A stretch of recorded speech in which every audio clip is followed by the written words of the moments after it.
Eh bien, bienvenue au lycée Albert Debain. Moi, personnellement, moi, je suis chef d'établissement, c'est ma 29e rentrée au lycée Albert Debain. C'est le 3e établissement que je dirige. J'ai dirigé un établissement, donc je suis arrivé ici en 2010 et avant j'étais en Alsace pendant 10 ans et avant j'étais en Normandie. J'ai commencé ma carrière de chef d'établissement en Normandie et encore avant j'étais enseignant de SVT et j'ai fait un certain nombre de métiers dans l'entreprise et dans le domaine éducatif.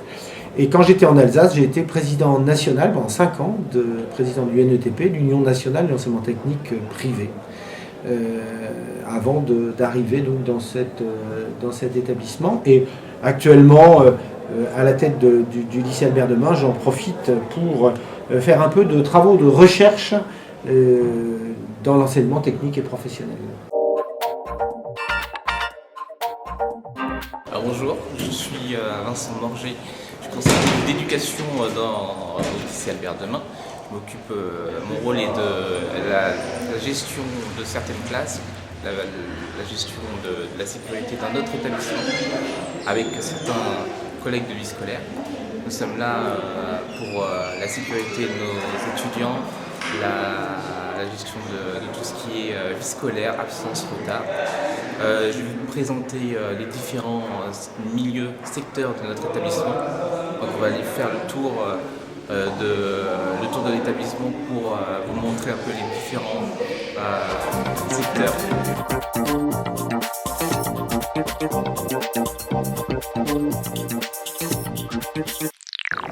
Alors, quelle est votre journée type au sein de ce lycée?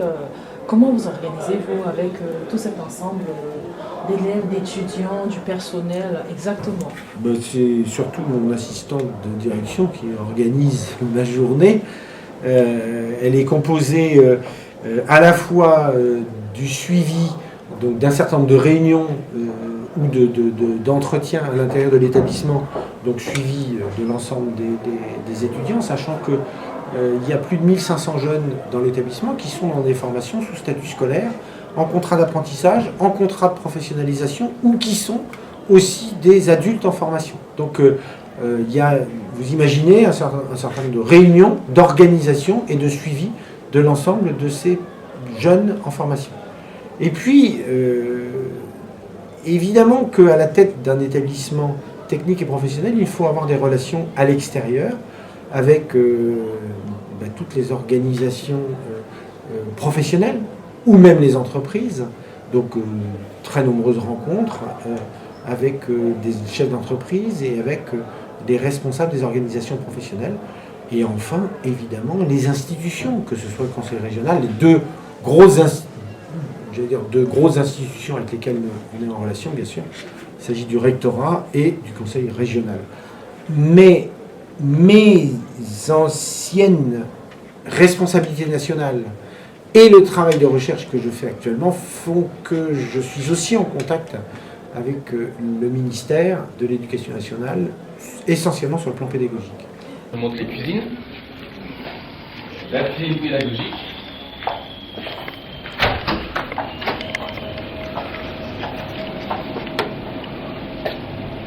Donc c'est ici que certains élèves, que les élèves sont accueillis par nos chefs de cuisine et mettent en pratique en collaboration avec les chefs de cuisine tout ce qu'ils apprennent.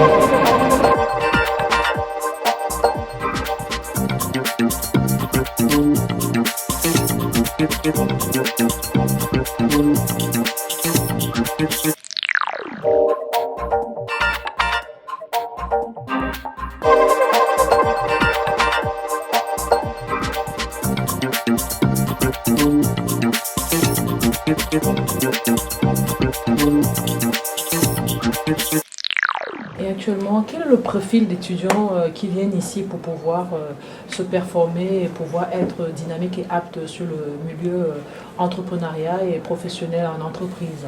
Nous sommes dans une situation de transition ici en France. Il y a quelques années, je vous aurais dit essentiellement des jeunes qui auraient aimé continuer leurs études dans l'enseignement général, mais pour lesquels on a identifié des faiblesses ou des difficultés scolaires. Donc souvent des jeunes qui sont que j'ai qualifiés d'inadaptés scolaires, qui viennent dans l'établissement et qui deviennent des professionnels, de vrais professionnels reconnus.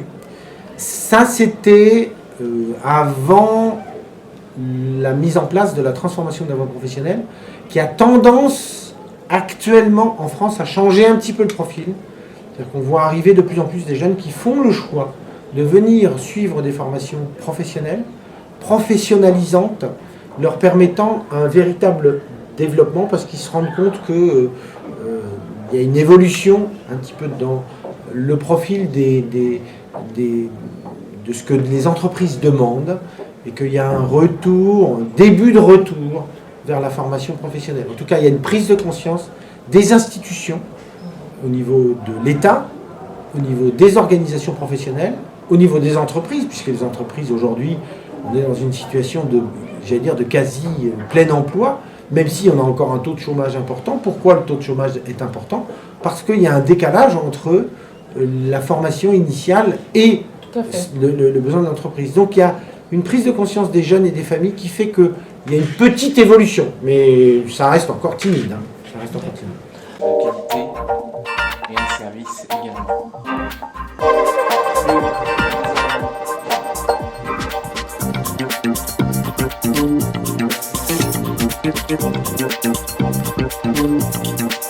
Parlons-en de cette formation, et je vois que derrière vous, il y a un très beau tableau qui illustre exactement ce qui se passe au sein de cet établissement. Pouvez-vous nous en parler un tout petit peu? Alors, dans l'établissement, donc, de façon historique, donc le lycée, qui est un lycée privé, catholique, sous contrat avec l'État, est un établissement qui existe depuis 1937. Et historiquement, c'est la couture qui a été créée en premier dans l'établissement, qui s'est transformée en pôle mode. Donc après la couture, on a vu arriver le pôle mode, donc le pôle de création.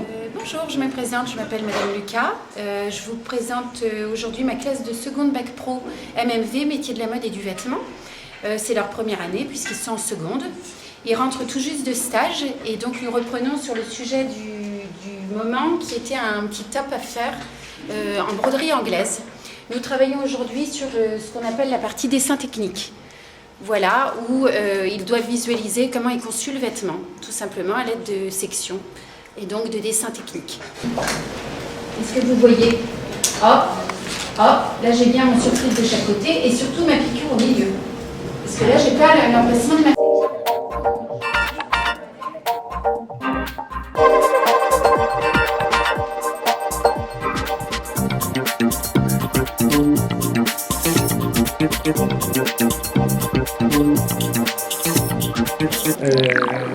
pour en arriver à une particularité dans l'établissement, puisque nous avons créé le premier établissement, la première école de production, qui s'appelle Ecamode, qui est un atelier école de mode, où les jeunes vont créer des modèles, comme celui que vous avez sous les yeux là tout de suite, mais en plus de les créer, ils vont les réaliser, et la formation se fait avec de vraies clientes. Donc ça c'est l'originalité, c'est une originalité en France, puisque c'est la seule école en France qui existe, le seul diplôme que nous avons créé, qui est le diplôme de créateur de mode, où les jeunes créent le vêtement, le réalisent et le commercialisent pour de vrais clients. Ça c'est le pôle historique. Alors après on a développé tous les métiers de la mode, donc ici dans l'établissement on a tous les métiers de la mode, de la couture à la création, au modélisme évidemment, mais aussi toute la commercialisation. Tous les métiers du commerce autour de la mode. Après, vous avez effectivement ce que vous avez juste derrière moi, c'est-à-dire l'hôtellerie qui est arrivée il y a une trentaine d'années dans l'établissement, où on a aussi tous les métiers dans le domaine de l'hôtellerie, enfin tous les métiers dans le domaine essentiellement de la restauration, plus de la restauration que de l'hôtellerie, parce qu'il est difficile de créer un hôtel d'application en plein cœur de Paris, ça coûte cher. Et donc, on a surtout les métiers dans le domaine de la restauration, bac pro, bac techno, BTS, avec le mention complémentaire dessert de restaurant et le mention complémentaire de sommellerie. Bonjour, donc je suis Olivier Perrault et je suis professeur de cuisine au lycée Albert Demain. Et donc je travaille aujourd'hui avec une classe de première STHR. C'est eux qui ont élaboré leur menu auparavant et qui ont choisi les produits qu'ils voulaient travailler. Donc aujourd'hui, ils vont travailler sur une salade niçoise en entrée entièrement revisitée. Ils vont travailler sur des filets de rouget qu'ils ont filetés ce matin et qui vont marquer en cuisson au dernier moment. Et puis pour terminer sur une tarte tropézienne en dessert, sur laquelle là ils sont en train de monter la crème pour terminer le menu. Donc voilà, là ils sont en train de se mettre en place pour être complètement prêts d'ici 1 heure pour le service dans son intégralité.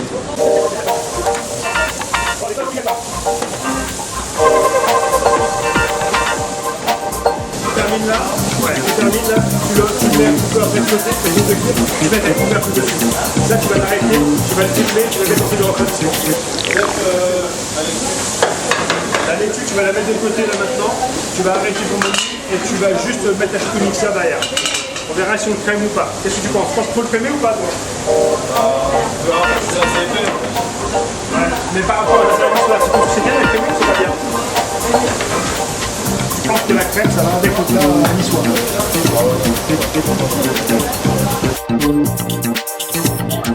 La particularité du secteur d'hôtellerie, c'est qu'on est en train de créer à côté le secteur, de développer à côté la boulangerie. Boulangerie, c'est une très bonne idée. Boulangerie, pâtisserie, sandwicherie, avec la question qui se pose, qui est aujourd'hui un rapprochement très fort entre les boulangers et les restaurateurs.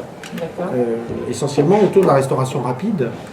Eric Kaiser dit avec beaucoup de simplicité que effectivement l'assiette dans la restauration rapide, c'est le pain. Tout à fait. Donc, mais effectivement, dans l'assiette, donc dans le sandwich, il faut qu'il y ait une vraie composition et il faut que maintenant il y ait un vrai développement dans le domaine de la restauration rapide. Donc nous sommes des spécialistes évidemment de la gastronomie, puisque par exemple cette année, nous avons ici dans l'établissement Sirène, donc une jeune qui vient de remporter un concours, qui a participé à un concours international en Inde. C'est pas les awards de la restauration, mais quand même, c'est un concours des jeunes chefs où il y a 52 pays et elle est revenue avec la médaille d'or. Donc nous avons ici dans l'établissement une jeune qui est effectivement médaillée d'or à un concours international de la gastronomie. Et donc, je veux dire, c'est pas rien. On est effectivement des spécialistes de la gastronomie, et pas simplement de la gastronomie française, mais de la gastronomie d'une façon générale. Mais on va devenir aussi, on est en train de devenir aussi des spécialistes de la restauration rapide. Enfin, de la sandwicherie et donc de la restauration rapide à la française. Alors, effectivement, on a besoin de travailler sur le troisième volet, qui est le volet, j'allais dire, je ne vais pas dire écologiste, mais en tout cas, bio.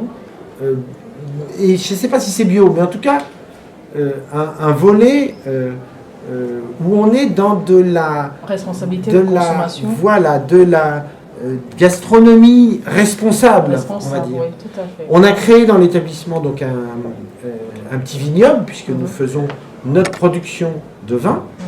J'ai sur le toit de l'établissement des abeilles, donc on produit notre miel, et on est en train de développer donc sur la terrasse de l'agriculture urbaine. Ah, ça c'est pas mal. Troisième génération. Voilà, on fait un compost, les élèves sont initiés au compost, donc voilà. Et on a créé des projets internationaux autour de ça, avec financés par Erasmus, autour de la question d'une agriculture responsable associée à une gastronomie responsable.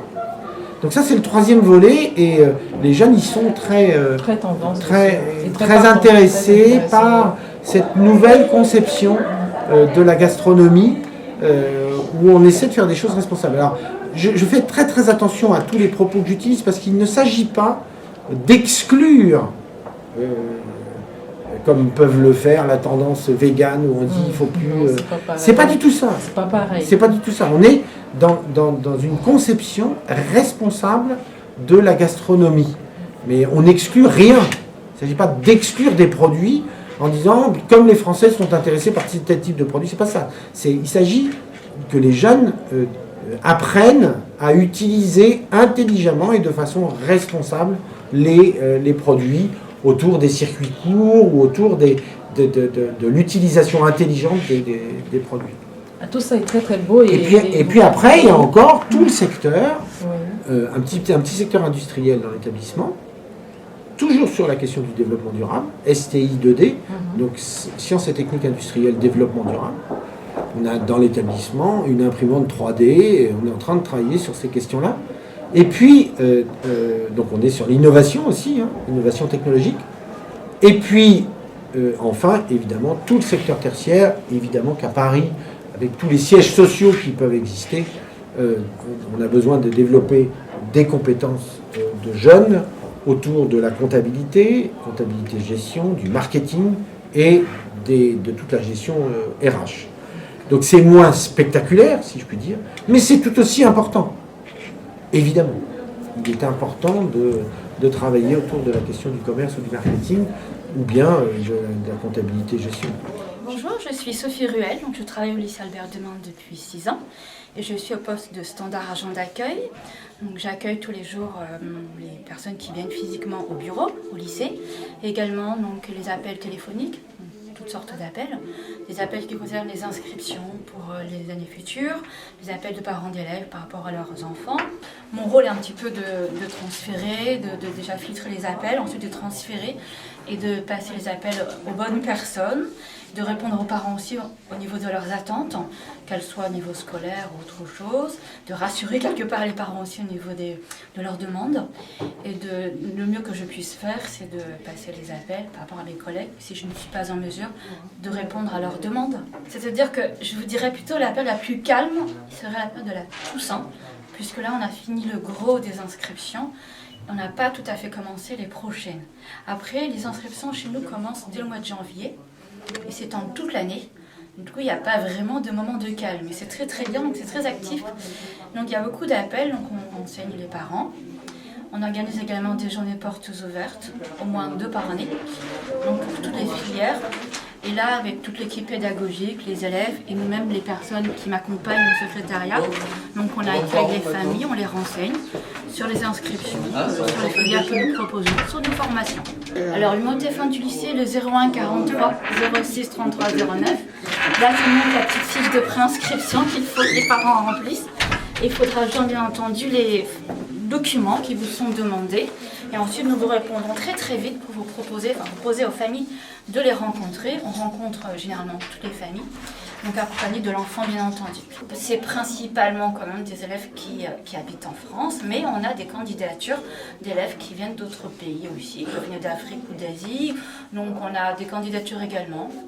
Donc on a aussi une formation pour le bachelor donc, qui suppose qu'il y a des élèves qui viennent des pays anglo-saxons. On a des formations via Erasmus aussi, donc on devient de plus en plus international. Par exemple, si l'année complémentaire européenne avoir un projet peut-être international, si c'est pour l'hôtellerie, il y a des formations qui permettent aux élèves, aux étudiants d'avoir un projet de travailler à l'extérieur, de parler anglais dans des pays où on parle d'autres langues que le français. Donc voilà, donc la motivation avant tout, et puis d'autres également, enfin la motivation dans un premier lieu, ensuite un bon dossier, bien sûr, un bon profil, et puis des projets aussi, des projets plus ou moins ambitieux sur leur parcours professionnel. Alors vous pouvez retrouver ce formulaire de préinscription sur notre site internet, dont l'adresse est la suivante, www.albertdemain, donc Albert Demain tout attaché, .eu. Donc également les informations sur les filières, les différentes filières et formations, donc tout sera expliqué sur notre site internet. Merci et à bientôt. Vous avez un calendrier assez rempli, assez chargé de toute cette programmation d'actions que vous êtes en train de mener depuis que vous êtes arrivé dans l'établissement, et bravo, mes félicitations pour tout ce que vous mettez en place pour que ça ait une ampleur et une envergure internationale. Aujourd'hui, il me semble que vous avez été rapproché par la CADEFOPI pour pouvoir les accompagner dans pas mal de projets et entre autres, vous les soutenez. Pouvez-vous nous en parler par rapport à tout ce qui va se passer au cours du mois de juin? Quel est le calendrier du mois de juin? Et effectivement, il nous a semblé avoir une date du 1er juin avec les awards. Alors, d'abord un mot sur la CADEFOPI. La CADEFOPI a été créée à une époque où, lorsque j'avais des responsabilités nationales, on avait créé un organisme de formation internationale et les amis africains avaient été intéressés pour développer la KDFOPI et je suis très très heureux de voir, j'ai été très heureux que la KDFOPI revienne et très honoré que la KDFOPI revienne me voir pour développer ce projet des awards. On verra après ce qu'on peut imaginer, même si on peut en parler. Pour l'instant, parlons uniquement des awards de la formation professionnelle du 1er juin. Donc je suis très heureux d'y participer, d'être un acteur, que ça se passe ici dans l'établissement, que nos élèves puissent contribuer à la réussite de cette journée. Et donc le principe est le suivant, c'est tout simplement de récompenser des acteurs issus de la diaspora africaine qui sont en France, donc d'organiser un événement en France. Donc évidemment qu'il y a un certain nombre de jeunes dans l'établissement qui sont issus de la diaspora africaine et qui sont dans la formation professionnelle. Donc ce qui me paraît tout à fait intéressant dans l'événement qu'on est en train de créer, c'est d'une part qu'il s'agit de la formation professionnelle. Donc le développement de la formation professionnelle en France, c'est une chose. Le développement de la formation professionnelle dans les pays d'Afrique, c'en est une autre, puisque le contexte n'est pas le même. Mais c'est la même préoccupation. Nous avons sur le sol africain les mêmes difficultés qu'en France, c'est-à-dire des difficultés d'adaptation entre les compétences dont les entreprises ont besoin pour le développement économique et les outils de formation. Et donc il est absolument indispensable que l'Afrique, les différents pays d'Afrique, se dotent d'outils de formation et donc que les gouvernements africains prennent conscience qu'il y a une nécessité absolue de développer des outils de formation qui soient adaptés aux besoins du monde économique en Afrique, pas en France, hein, en Afrique, et que nous puissions, je veux dire, évidemment que moi je dis que je suis à la disposition de ce type de développement. Pourquoi ? Parce que nous avons des compétences, et aujourd'hui, vous venez au lycée Albert Demain, vous voyez bien toutes les compétences qui peuvent se développer et qui peuvent être transférées, ces compétences qui peuvent être transférées, ce que nous faisons déjà, ce qu'on a déjà fait dans un certain nombre de projets, que ce soit dans les pays du Maghreb ou que ce soit dans les pays d'Asie, où on a fait des transferts de compétences qui permettent effectivement le développement de la formation professionnelle dans le pays concerné, par le pays concerné. Et c'est là l'élément tout à fait fondamental. Donc, vous allez me dire, c'est quand même incroyable, puisqu'en fait, on est en train de parler d'un événement qui va se passer en France, alors qu'en fait, je parle du développement de la formation professionnelle en Afrique. Et oui, et c'est bien la première fois, et c'est bien parce que nous allons promouvoir la diaspora africaine en France, que justement, cette action va permettre le développement de la formation professionnelle en Afrique. Ça peut paraître paradoxal, mais pourtant c'est bien ce qui est en train c'est bien ce qui va se passer. Et c'est vrai qu'il peut y avoir dans les acteurs, et on va avoir, je l'espère en tout cas, que les acteurs de cette journée du 1er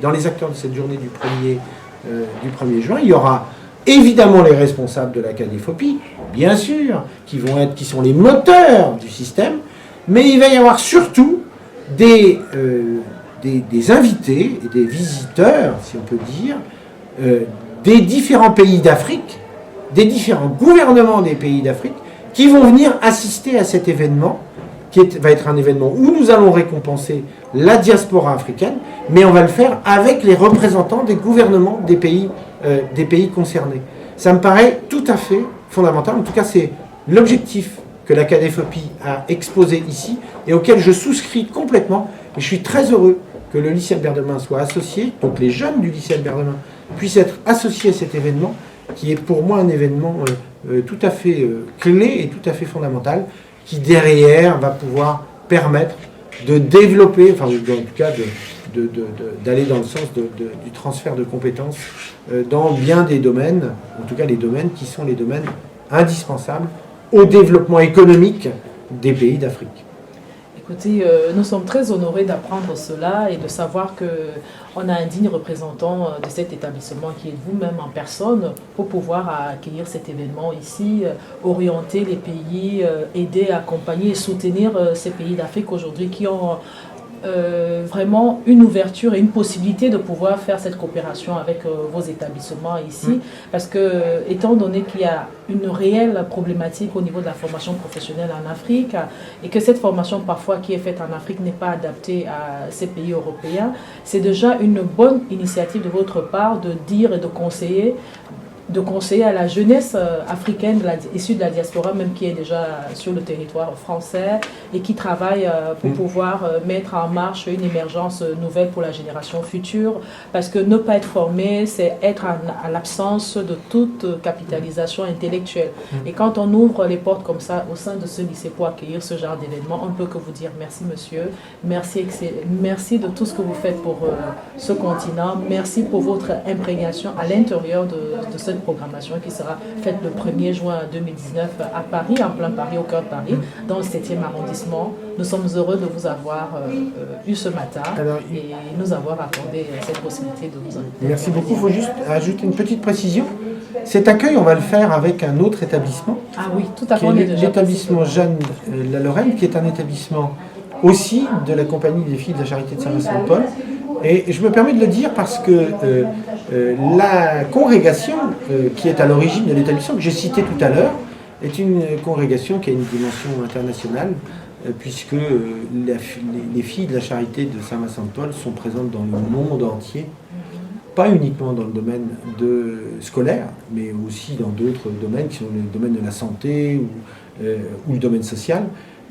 Mais elles sont bien présentes dans le monde entier. Donc je me permets quand même de dire que ce n'est pas uniquement une initiative du chef d'établissement du lycée Albert Demain, puisqu'il y a un autre établissement qui est associé, et l'ensemble de la Compagnie des Filles de la Charité est tout à fait intéressé par cette démarche tournée vers l'Afrique.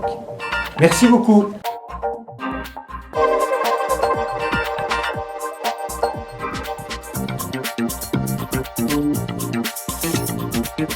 Thank you.